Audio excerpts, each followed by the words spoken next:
I feel so good to be back. Balik lagi dengan gue Ep. Jadi di video kali ini gue akan membeberkan alasan lebih pilih iPhone daripada Android. So, tonton videonya sampai selesai.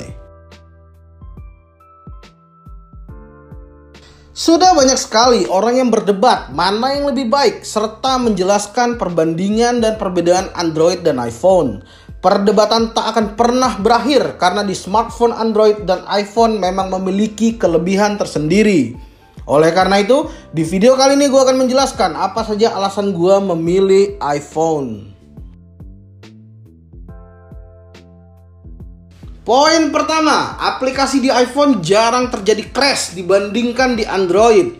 Aplikasi di iPhone sangat jarang sekali terjadi crash, ataupun macet, ataupun rusak.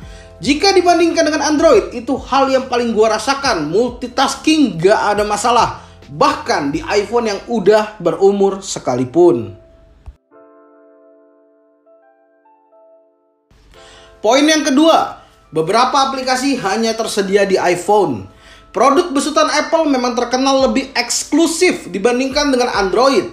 Selain dari proses transfer data, para pengguna iPhone juga biasanya punya kemewahan tersendiri dalam beberapa aplikasi yang beredar di pasaran. Gua kasih contoh, ada banyak aplikasi eksklusif yang hanya hadir di iOS dan tidak bisa ditemui di Android. Hal inilah yang kadang membuat pengguna iPhone bisa sedikit pamer terhadap para pengguna Android. Namun, bukan berarti aplikasi-aplikasi tersebut tidak muncul sama sekali di Android. Kamu bisa mencari aplikasi-aplikasi dengan fungsi sejenis di Google Play Store. Poin yang ketiga, transfer file ke komputer Windows tidak semudah Android. Jika kamu pengguna Mac, mentransfer file dari iPhone bukan masalah yang besar. Namun, jika kamu pengguna PC Windows, transfer file dari iPhone menjadi urusan yang sangat sulit. Berbeda dengan Android, kamu cukup menghubungkan kabel USB ke port USB pada komputer kamu. Sedangkan di iPhone, jika kamu ingin mentransfer file music, video, ataupun media lainnya, kamu harus lebih dahulu mengunduh dan menginstal iTunes. Poin selanjutnya, update sistem operasi. iPhone menerima pembaruan sistem operasi secara rutin langsung dari Apple.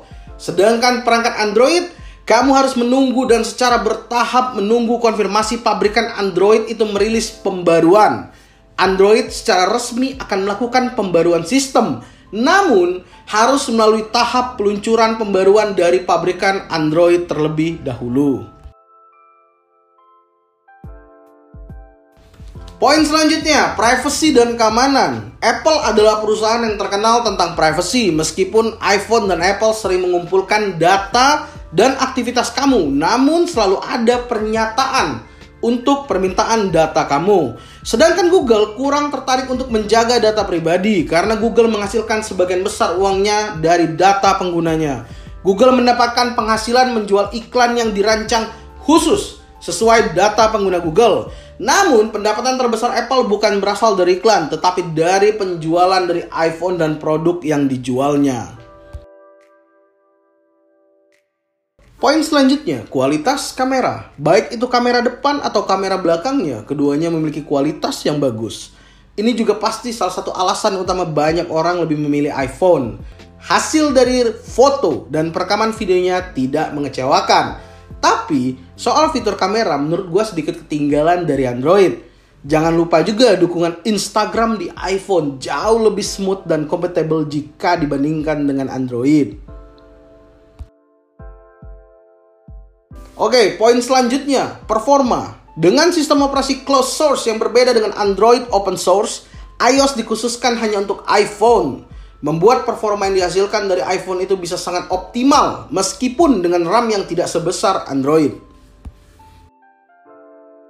Poin selanjutnya, ekosistem Apple. Ketika kalian sudah memakai iPhone, pasti kalian ada rasa untuk pakai produk-produk lain dari Apple. Seperti Apple Watch, AirPods, iPad, ataupun MacBook.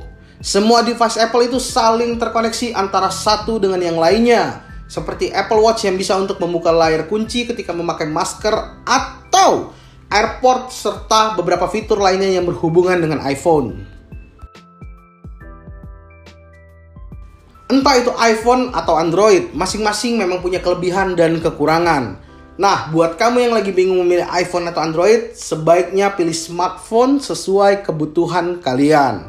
Itu saja video kali ini. Jika kalian ada tambahan, bisa tulis di kolom komentar di bawah. Tetap support channel ini dengan cara like, comment, and subscribe, serta share video ini jika menurut kalian bermanfaat. Gua Aib, sampai ketemu di video berikutnya. Thank you.